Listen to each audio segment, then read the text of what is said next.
Hi, I'm Michelle Evans. Welcome to New York Weekly Record. This is independent public interest reporting focused on New York City courts, criminal justice, and city life.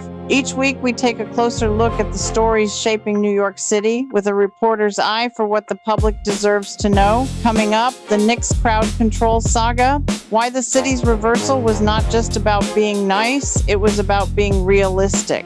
Rikers Island, how even a basketball watch party can reveal who gets included in the life of New York City and who gets forgotten. The Luigi Mangione case, where a sealed hearing has raised new questions about courtroom transparency and public access. Accountability on Rikers Island.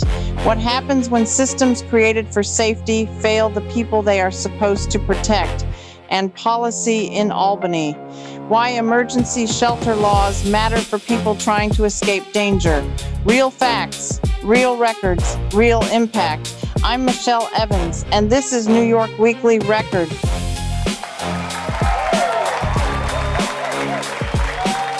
New York is a city that knows how to turn a basketball game into something bigger than basketball. When the Knicks are on a run, the whole city starts vibrating. Bars fill up. Sidewalks turn into watch parties. People who have not watched a full game in years suddenly remember they bleed orange and blue.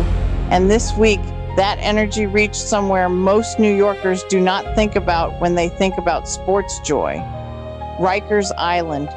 Nearly 2,000 incarcerated people reportedly took part in Knicks watch parties across 44 housing units, including men inside the George R. Vierno Center. And that matters, because inside Rikers, people are usually reduced to numbers, cases, charges, headlines, risk. But for a few hours, they were also Knicks fans.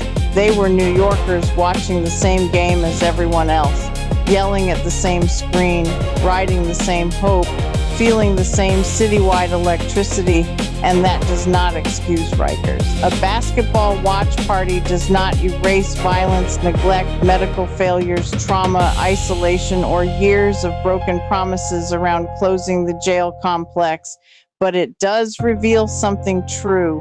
Even inside one of the harshest places in New York, people still reach for joy. They still reach for community.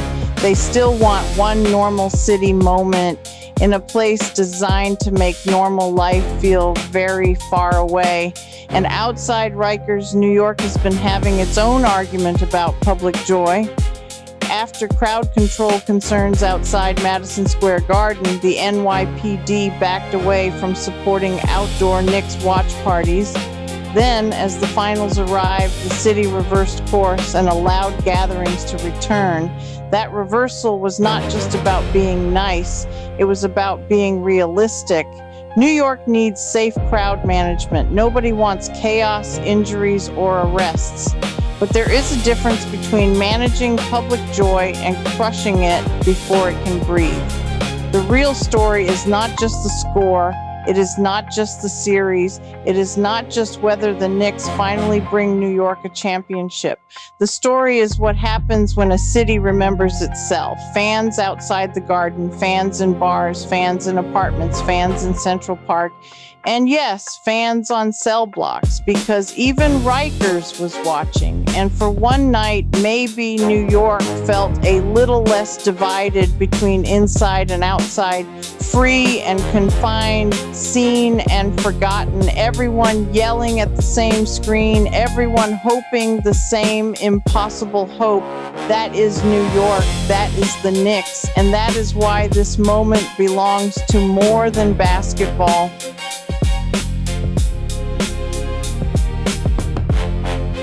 A mystery-sealed hearing in the Luigi Mangione case should make every New Yorker sit up straight, not because every sealed hearing is wrong.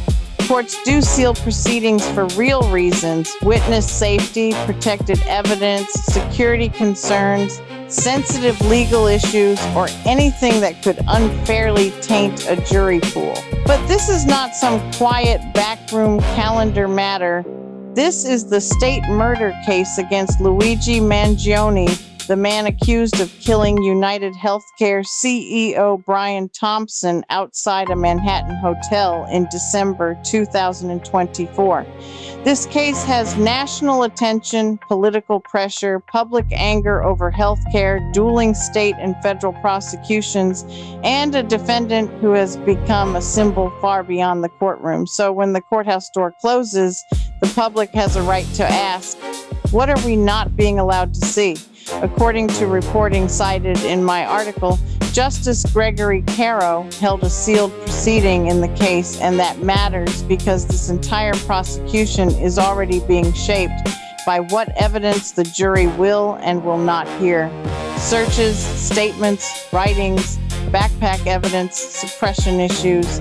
That is where criminal cases are often won or lost, not in the dramatic trial moments people imagine, but in procedural hearings that decide what gets into the record and what disappears before the jury ever walks in.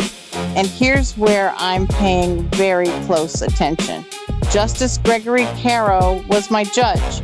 I have watched him control a courtroom.